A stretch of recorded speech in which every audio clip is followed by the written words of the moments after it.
তো অনেকেই এখনো অবধি জানেন না কিভাবে এই ফুলটি চাষ করবেন, কারণ আমরা আশেপাশে অন্যান্য ফুল চাষ দেখলেও এই বিশেষ ফুলটির চাষ সেভাবে এখনো অবধি দেখতে পাই না।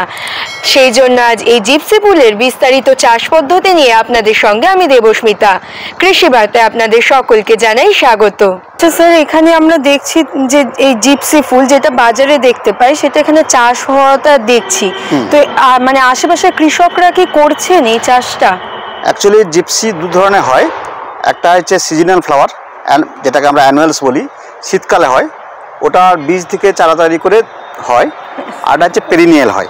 পেরিনিয়াল বলতে হচ্ছে এর টিস্যু কালচারের প্ল্যান্ট পাওয়া যায় কিনতে, এবং সেটাকে আমরা লাগিয়ে দিলে সেটা 2 বছর ধরে এই হচ্ছে একবার লাগালে 2 বছর ধরে আমি ফুল পেতে পারি। তো এটা পলিহাউসের মধ্যে করতে হবে, কারণ যেহেতু এটা পেরিনিয়াল, তো সেই জন্য গরমকাল এবং বর্ষাকালে এই গাছকে বাঁচিয়ে রাখা বাইরে খুব মুশকিল। যেগুলো অ্যানুয়াল সেগুলো তো শীতকালে বাইরে আমরা করতে পারি, যেহেতু সিজনাল 3-4 মাসের ক্রপ, 4 মাস হয়ে যাওয়ার পরে তারপরে তুলে ফেলে দেওয়া হয়, যার ফলে এর টেম্পারেচারটা যেটা লাগে 18 থেকে 30-এর মধ্যে থাকলেই ভালো। তো স্যার, মানে এটা চাহিদা কি লোকাল মার্কেটে রয়েছে, না যে কৃষকরা করছেন কোথায় বিক্রি করছেন? হ্যাঁ, লোকাল মার্কেটেই আছে চাহিদা। কারণ হচ্ছে যে কোনো ফুলের তোড়া যখন আমরা বানাবো, এই জিপসি যদি না দিই তাহলে সেই তোড়াটা হচ্ছে অসম্পূর্ণ, দেখতে ভালো লাগে না। কারণ ছোটো ছোটো ছোটো ছোটো তারার মতো ফুল, এই ফুলটা যখন আমরা বড় ফুলের সঙ্গে মিক্স করে দেবো তাহলে এটা দেখতে খুব ভালো লাগে। আচ্ছা স্যার, এই ফুলটা আমরা তো আশেপাশে দেখতে পাই না খুব একটা, বিশেষ কি কোনো পরিচর্যার দরকার হয় এই চাষে?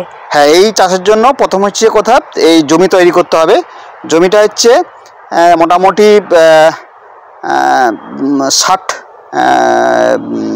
সেন্টিমিটার চওড়া হবে, এরকম বেডে আমরা দু লাইন লাগাবো, এবং 1 ফিট বাই 1 ফিট দূরত্বে আমরা চারা লাগাবো। এরকম পৌনে 1 বিঘা জায়গা বা 16 কাঠা জায়গাতে আমরা দেখেছি প্রায় 6000 মতো গাছ এখানে বসানো যায়।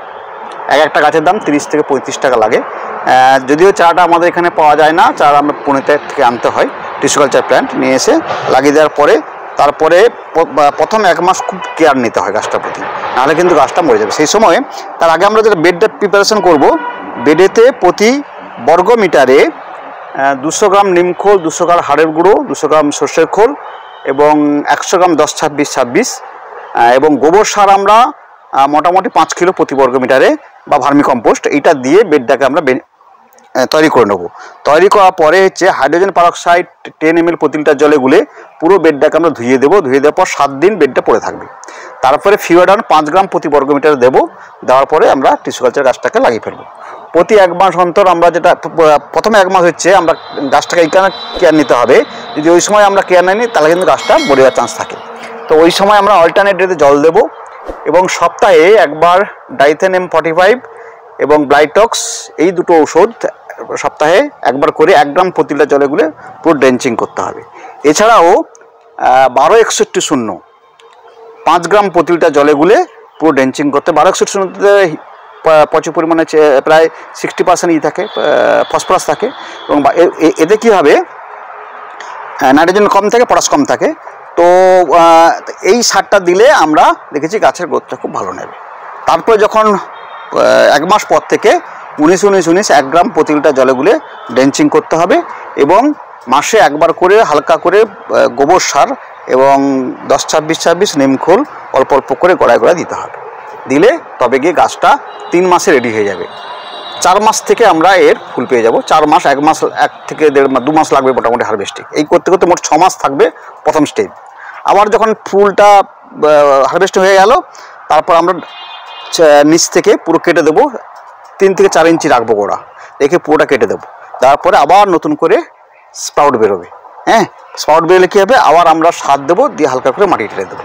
দেওয়ার পর আবার এরকম পরিচর্যা করতে থাকবো। করতে করতে করতে করতে আমরা আবার 6 মাস পরে, অর্থাৎ আমরা বর্ষাকালে গরমকালে একবার ফুল পাবো, আর একবার হচ্ছে শীতকালে। এর লাগানোর সবচেয়ে ভালো সময় হচ্ছে আগস্ট মাস। আগস্ট মাসে ফার্স্ট সপ্তাহের দিকে আমাদের লাগিয়ে ফেলতে হবে। তাহলে August, September, October, November, December থেকে আমরা ফুল ডিসেম্বর, জানুয়ারি, ফেব্রুয়ারি এই 3 মাস আমরা ফুল পাবো। ঠিক আছে, আবার মার্চে গিয়ে আমরা কেটে দেবো। এপ্রিল, মে, জুন মাস থেকে আবার আমরা ফুল তুলতে শুরু করে দেবো। মানে ফুলটার চাহিদা সারা বছর ধরেই মার্কেটে, সারা বছর ধরেই মার্কেটে থাকে চাহিদা। আমরা এখন কিন্তু দাঁড়িয়ে আছি একদম জিপসি ফুলের একটি জমিতে। এই ফুলটা আমাদের কিন্তু সকলেরই ভীষণ চেনা। সাধারণত বিয়ের সিজনে আমরা যদি ফুল মার্কেটে যাই দেখতে পাবো ফুলের তোড়া বা এই জিপসি ফুল শুধু কিন্তু বিক্রি হচ্ছে, সাজসজ্জায় বিশেষভাবে ব্যবহৃত হয় এই ফুল।